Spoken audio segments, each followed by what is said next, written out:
सच्चिदानंद रूपाय विश्वोत्पत्त्यादि Hathaway तापत्रय विनाशाय श्री कृष्णाय वयं नमः। नमो नमः सर्वेभ्य। जैसा कि पूरे वीडियो में मैंने आपसे वादा किया था कि आगे आने वाले वीडियो में मैं आपका परिचय एक शानदार व्यक्तित्व ग्रेट पर्सनैलिटी से करवाऊंगा, जिन्होंने रीट परीक्षा 2018 में बहुत ही शानदार रैंक अर्जित की थी। तो आज हमारे साथ बात करने के लिए उपस्थित है श्रीमान अरविंद जी शर्मा। मैं चाहूँगा कि सभी व्यूअर से आपका परिचय श्रीमान अरविंद जी। नमस्कार साथियों, मैं मेरे परिचय से पूर्व मैं गुरुजी को इनके इस YouTube चैनल के माध्यम से संस्कृत के प्रचार प्रसार के और संस्कृत अनुरागियों के हित का जो इन्होंने बीड़ा उठाया है, उसके लिए मैं इनको धन्यवाद दिल की गहराइयों से आभार ज्ञापन करना चाहूँगा। साथियों, मैं राजस्थान के चूरू जिले के बाबूजी के गांव बोरक्षक बाबूजी के गांव बाबूसर से बिलोंग करता हूं और वर्तमान में यहां राजकीय उच्च प्राथमिक संस्कृत विद्यालय में गुरुजी के सहकर्मी के रूप में अध्यापक पद पर कार्यरत हूँ। अब आपके परिचय के बाद मैं जानना चाहूँगा कि रीट 2018 की जो परीक्षा थी, आपने उसमें कौन सी रैंक अर्जित की? जी, रीट की जो परीक्षा थी उसमें मैंने 118 अंक प्राप्त किए और संस्कृत शिक्षा विभाग की जो भर्ती निकली थी उसमें चूरू जिले में मेरा 6ठा नंबर था। और जनरल कैटेगरी से मैं इसमें, जैसे मैं जनरल से बिलोंग करता हूं, तो जनरल से मेरा सिलेक्शन हुआ था। बहुत बहुत धन्यवाद गुरुजी को। आपने इस परीक्षा में शानदार चूरू जिले में 6ठी रैंक अर्जित की थी। अब मैं जानना चाहूँगा कि इस सफलता के लिए आपने कौन सी रणनीति अपनाई, आपने क्या किया जिसकी वजह से रीट 2018 में आपकी इतनी शानदार रैंक आई? रीट भर्ती के नोटिफिकेशन जारी होने के बाद में मैंने उसी समय मैंने एक निजी विद्यालय ज्वाइन कर रखा था जिसमें मैं अध्यापन कार्य करवाता था। तो उसमें कुछ सहायता, कुछ नहीं मैं अधिक ही कहूँगा कि अध्यापन कार्य से मुझे उसमें बहुत अधिक तैयारी में सहायता मिली, क्योंकि जो मैं जैसा कि BSTC मैंने की थी तो फर्स्ट लेवल है, तो फर्स्ट लेवल में जो सब्जेक्ट आते हैं सारे सब्जेक्ट आते हैं। भाषा 2 आती है, इसके अलावा मनोविज्ञान आता है और गणित विषय भी उसमें आता है, पर्यावरण भी आता है। तो इसमें जो गणित और दोनों भाषाएं हिंदी और संस्कृत, ये तीनों और पर्यावरण, ये चीज़ें मैंने जब मैं वहाँ अध्यापन करवाता था तो मैं वहाँ विज्ञान शिक्षण कार्य और गणित का भी और हिंदी संस्कृत, ये सारे सब्जेक्ट उसमें मैंने ले लिए थे। गुरुजी से, वहाँ जो संचालक थे, उनसे अनुरोध किया कि ये मेरे तैयारी में सहायता करेंगे। तो जैसा कि मैं साथियों को बताना चाहूँगा कि फर्स्ट लेवल हो चाहे B.Ed वाले हों, इस जो परीक्षा रीट परीक्षा है उसमें कक्षा 3 से लेकर के 10 तक का जो सिलेबस है, पाठ्यक्रम है, वो महत्वपूर्ण भूमिका निभाने वाला है। आप निश्चित ही कक्षा 3 से 8 तक की पाठ्य पुस्तकों का जो है वो NCERT की जो है और राजस्थान राज्य पाठ्य पुस्तक मंडल की है, उन सब का अध्ययन आपको करना चाहिए। तो एक तो मुझे वहाँ से सहायता मिली। उसके बाद में मैंने यदि रणनीति की बात करूँ तो कुछ विशेष नहीं किया, लेकिन पाठ्यक्रम को टुकड़ों में बांट लिया और मैंने इस प्रकार नहीं किया कि आज इतने घंटे पढ़ना है। उसके बजाय मैंने उस चीज़ को प्राथमिकता दी कि आज इतने चैप्टर क्लियर करने हैं। यानी पहले मैंने पाठ्यक्रम को डिवाइड कर लिया भागों में, उसके बाद में उस हिसाब से मैंने परीक्षा कब होने वाली है, हमारे पास कितना समय है, उस हिसाब से उसका विभाजन किया और फिर तैयारी की। धन्यवाद गुरुजी। अब गुरुजी ने बताया कि विषयगत तैयारी इस प्रकार से की, साथ ही हम सब जानते हैं कि रीट परीक्षा में सबसे महत्वपूर्ण जो कार्य है वो निभाने वाला है मनोविज्ञान। मनोविज्ञान की तैयारी किस प्रकार से की, इसके बारे में हम जानना चाहेंगे। मनोविज्ञान का अध्ययन करने के लिए आपने कौन कौन सी पुस्तकें पढ़ी श्रीमान जी? मनोविज्ञान का अध्ययन करने के लिए और उसकी तैयारी करने के लिए मैंने किसी एक पुस्तक का सहारा नहीं लिया। सबसे पहले मैंने बेस तैयार करने के लिए एक बड़ी किताब आती है PD पाठक की शिक्षा मनोविज्ञान, वो थोड़ी मोटे साइज की किताब है, तो उससे बेस अच्छा तैयार हो जाता है यदि मैं मेरी अनुभव की बात करूँ तो।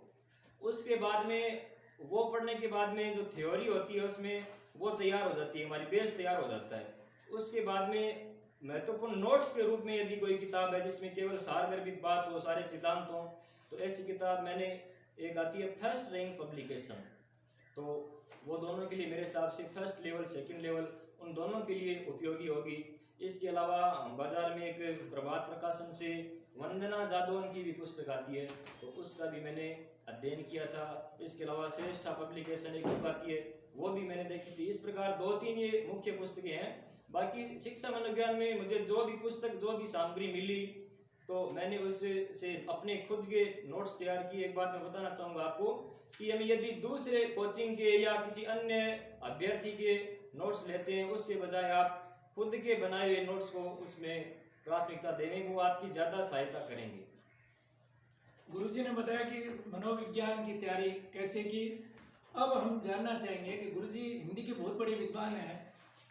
आपकी हिंदी की कई रचनाएं अब तक प्रसिद्ध पत्र पत्रिकाओं में छपी है, आप दिल्ली में सम्मानित भी है। तो हम जानना चाहेंगे आप हिंदी के इतने बड़े विद्वान होने के बावजूद आपने संस्कृत विषय का चयन क्यों किया परीक्षा के लिए? जैसा कि एक बात मैंने पढ़ी है कि हिंदी तो संस्कृत की जेठी बेटी है, तो हिंदी और संस्कृत तो अलग नहीं है। हिंदी का जिसके अनुराग होगा उसका संस्कृत से स्वाभाविक ही होगा। और फिर मैंने वरिष्ठ उपाध्याय की है और उसके बाद में शास्त्री, फिर पुनः मेरा बीएसटीसी में भी संस्कृत से सिलेक्शन हुआ था।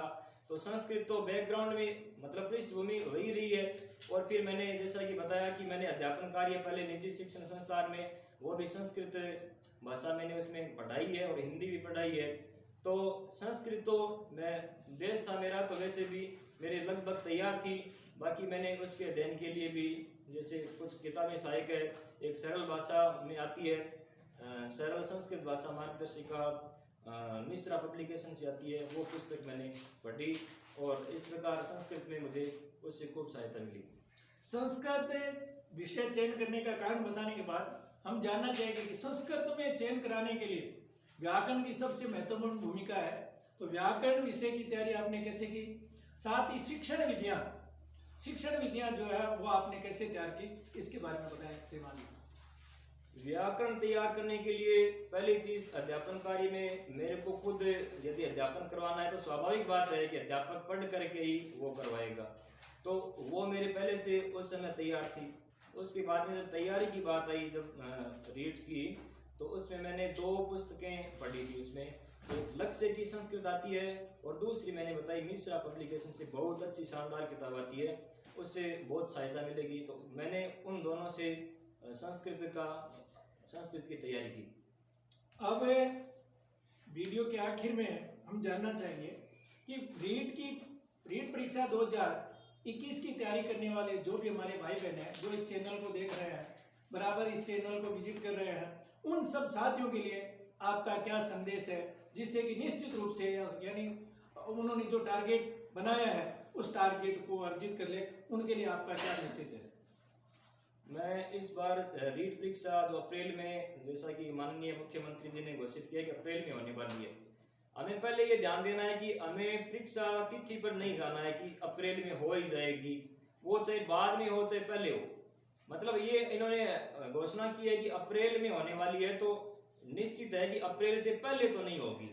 अब बाद में यदि आगे जाए या अप्रैल को ही हो जाए, हमें अप्रैल मान करके चलना है। अब जनवरी आ रही है, जैसा कि आई गई है, तो जनवरी से अप्रैल के बीच का जो समय है उसका कैलकुलेशन कीजिए।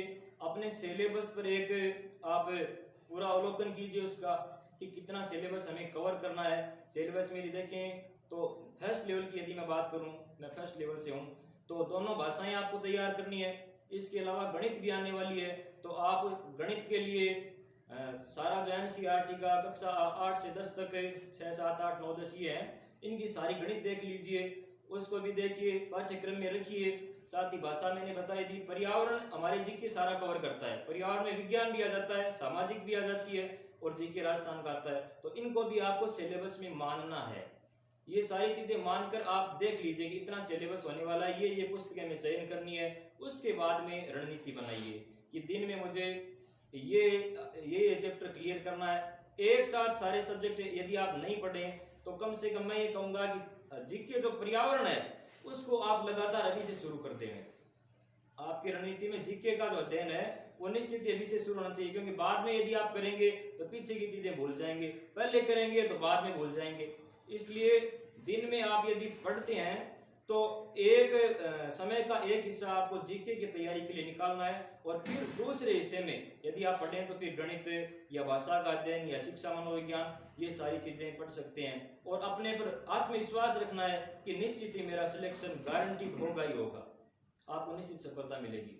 धन्यवाद श्रीमान अरविंद जी शर्मा को, जो अपने इस चैनल पर आप पधारे और अपने जो अनुभव थे, आपने जिस प्रकार से तैयारी की, आपकी जो रणनीति थी, जिन जिन पुस्तकों का आपने अध्ययन किया, वो सारी बात हमारे व्यूअर्स के साथ साझा की, इसके लिए यह चैनल आपका आभारी रहेगा। इसके साथ एक बार पुनः आप सभी मित्रों से, साथियों से जो शिक्षक बनने का सपना देख रहे हैं, उन सब से आग्रह रहेगा कि आपके अपने प्रिय चैनल आचार्य हनुमान को आप ज़्यादा से ज़्यादा लोगों तक पहुँचाएं। धन्यवाद। जयतु भारतम, जयतु संस्कृतम, जयतु भारती, जयतु संस्कृत।